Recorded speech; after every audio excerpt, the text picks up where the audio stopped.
Hello, magnifique toi. Bon, aujourd'hui, je te fais une vidéo un peu spéciale. Je vais te parler de quelque chose dont je n'ai jamais parlé.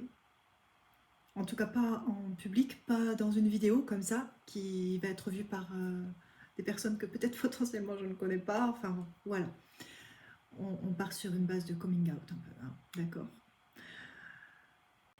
On va parler de toutes ces fois où, dans les relations, tu as choisi un résultat durable ou tu as choisi de mettre un sparadrap.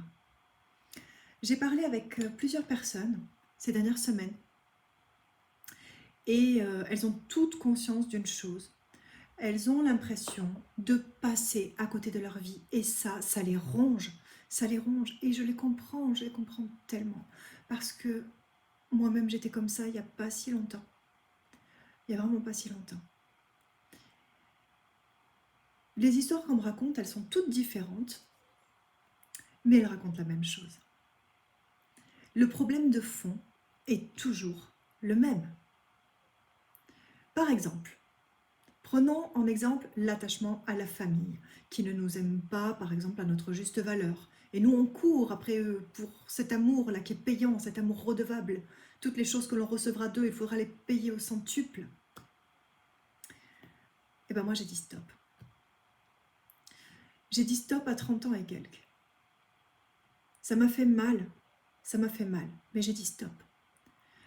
Ça m'a fait mal et en plus, ça n'a pas fonctionné, tu vois. Ça n'a pas marché parce qu'il y a des choses dont je n'avais pas du tout conscience.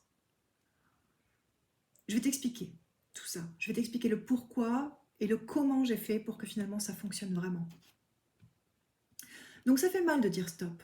C'est pénible d'avoir l'impression d'être un monstre parce qu'on décide tout d'un coup de ne plus être à la merci des sautes d'humeur, de ne plus être à la merci des accusations injustes et incessantes, de ne plus être à la merci des choses que l'on nous demande et qui vont à l'encontre de notre conscience. Mais voilà, si on ne les fait pas, on ne nous aime plus. Alors, est-ce qu'on le fait ou est-ce qu'on s'affirme et on risque de perdre la personne en face? Bon, t'as compris où je veux en venir? Peut-être. On a l'impression qu'on vaut rien, que l'on est moins que rien. Et on sait très bien que dans cette situation, en face de ces personnes que l'on aime vraiment, et qui nous aiment sûrement, qui ne savent pas comment faire, tout comme nous, on sait très bien que si on ne s'éloigne pas, ben ça continuera. Ça continuera, les incompréhensions, les griefs, les attaques, les larmes, ça continuera, les... Oui, c'est ça, surtout les incompréhensions, quoi. Les incompatibilités. Donc on sait que si on ne s'éloigne pas, ça continuera. Alors on s'éloigne pour se préserver, pour préserver nos enfants. Mais en fait, ça c'est un sparadrap. S'éloigner sans avoir traité le vrai problème, ça sert à rien. Ça sert à rien, c'est encore pire. Je ne sais pas si toi tu l'as vécu, mais moi je l'ai vécu. J'ai passé des années et des années à me sentir mais seule, rejetée, désaimée. Et je ne savais pas comment résoudre ça, parce que pour moi il s'agissait d'une énorme injustice. En fait, quand on creuse un peu, c'est pas que c'est pas une injustice, c'est qu'il y a une vraie raison à ce que ça se produise comme ça et à ce que ça ne marche pas. D'abord, on va s'accrocher à des mots. Voilà, sur Internet, il y a des trucs à la mode, les pervers narcissiques, voilà, la perversion narcissique, donc la manipulation, le gaslighting, le chantage affectif, l'hypersensibilité, les traumas, les blabla, tout ça. Je ne dis pas que ça n'existe pas. Attention, c'est pas ce que je dis. Ce que je dis, c'est que quand on a le moindre problème avec des personnes à qui on est très attaché, eh bien, on va aller chercher là-dedans des réponses au pourquoi on a si mal. Alors que ces personnes nous disent tellement nous aimer. C'est qu'il doit y avoir quelque chose de pervers là-dessous, non? Bon, eh bien ça, c'est une clé hein, pour ne pas réussir à régler le problème. D'accord? C'est un superbe sparadrap. Oh bah oui, ça marchait pas parce que c'est un pervers narcissique, voilà. Donc ça marche pas, d'accord? Tu arrêtes tout de suite. Le vrai terme, on s'en fiche. La raison de pourquoi c'est comme ça aussi, en fait. Pourquoi est-ce que les gens te disent telle chose? Pourquoi est-ce que tu es rentré dans tel conflit? Et pourquoi toi tu vois telle réalité, l'autre en face il a tel autre point de vue, et vous vous affrontez, c'est pas possible, on peut pas trouver la raison parce que vous avez tous les deux un point de vue complètement diamétralement opposé. Et il n'y a rien à faire pour que ce soit autrement. Parce que tu as ton point de vue, l'autre a son point de vue, et tu sais clairement que vous avez tous les deux raison, d'après votre point de vue. Donc on ne pourra pas régler le problème comme ça, tu l'auras compris. Ce qui est vraiment important, et à prendre en considération de toute urgence, c'est combien de temps tu vas décider de continuer à subir ça, à t'infliger ça, parce que personne ne te l'inflige. Toi, tu as l'impression que c'est l'autre qui te l'inflige, mais en fait, tu le laisses faire. D'accord? Tu as laissé cette porte ouverte. Je le sais parce que je l'ai fait. D'accord? Je l'ai fait et en plus, j'ai reproché à l'autre de m'avoir infligé des trucs. Oui, bah attends, à un moment donné, j'avais qu'à dire stop. Oui, dire stop, ça, potentiellement, tu risques de perdre complètement le contact de l'autre personne en face parce que elle a ses, ou il a ses propres traumas, son ego, sa fierté, son point de vue. Et comme tu t'es pas excusé, bah tu as tort et c'est fini, on n'en parle plus. Ok, oui, c'est possible que ça se passe comme ça. Je ne te cache pas que c'est une possibilité. Mais combien de temps tu vas choisir la peur plutôt que la vie? Combien de temps tu vas te diminuer pour ne plus faire de l'ombre, pour ne pas blesser, pour ne pas t'affirmer? Combien de temps tu vas continuer ça? Parce que si tu t'affirmes, comme je viens de le dire, tu sais que potentiellement tu vas perdre l'autre personne en face parce que tu connais son fonctionnement et que tu sais très bien que ses propres souffrances ne lui permettent pas de voir qu'une autre version que la sienne est possible. Et du coup, tu es dans l'impasse. Tu es dans l'impasse et ça fait tellement mal. Je le sais. J'y suis passée. Il n'y a pas longtemps. Donc si tu le fais, si tu t'affirmes, eh bien tu risques de perdre là où les personnes que tu tentes désespérément de garder auprès de toi depuis tant d'années. Tu fais plein de concessions pour que ça fonctionne. Et l'autre en face a l'impression aussi de faire des concessions énormes pour toi. En fait, là, il y a un gros problème de compréhension, d'incompatibilité, on est d'accord. Et l'amour, c'est pas ça. L'amour, ça ne devrait pas être tellement fragile qu'un mot trop sincère ou le refus d'obéir pourrait le faire disparaître. L'amour, c'est pas ça.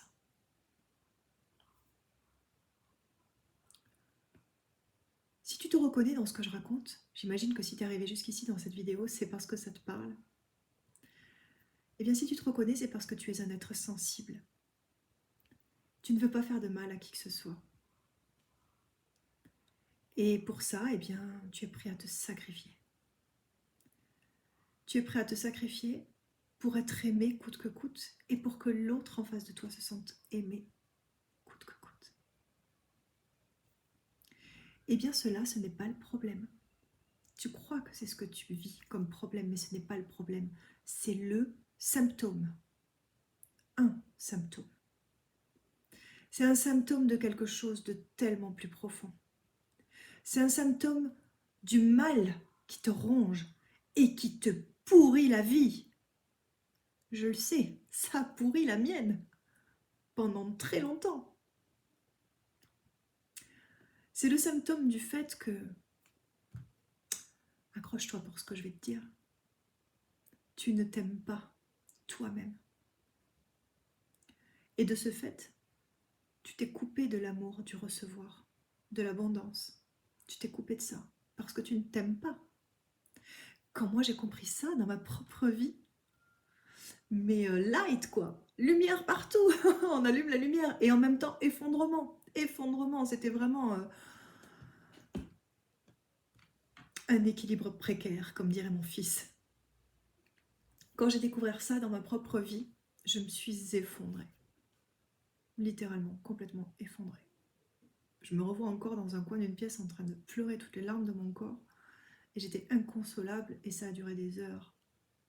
Je me suis effondrée parce que j'ai cru toutes ces années gâchées. J'ai pensé que je m'éreintais finalement pour gagner quelque chose qui n'existait pas, pour la bonne et simple raison qu'en face de moi, j'avais une personne qui ne s'aime pas non plus. Tu commences à voir où je veux en venir peut-être. Et cette personne, elle s'est également coupée de sa propre abondance. Ainsi, nous nous ferions souffrir mutuellement pour toujours.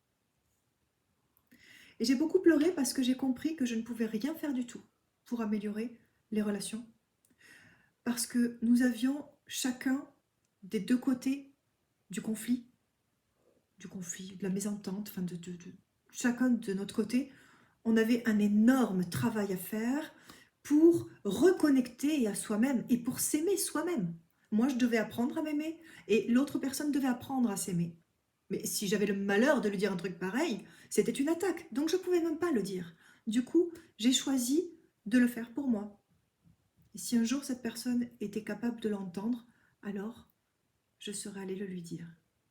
Ou j'irai peut-être un jour le lui dire, si un jour je vois que cette personne peut l'entendre. Mais puisque je n'ai pas vu cette ouverture, alors je dis cette personne, mais en fait il y en a eu plusieurs, d'accord? En général, quand dans une famille on ne s'entend pas avec une seule personne, enfin il y en a d'autres autour, c'est un écosystème bien délicat. Donc, du coup, j'ai beaucoup pleuré quand j'ai compris que je ne pouvais rien faire du tout pour améliorer les relations, parce que, comme je disais, nous avions chacun de notre côté un gros travail à faire pour reconnecter à soi-même, à l'abondance, au recevoir, et du coup à donner, même à l'inverse, à donner et du coup recevoir. Bon, ça marche dans les deux sens.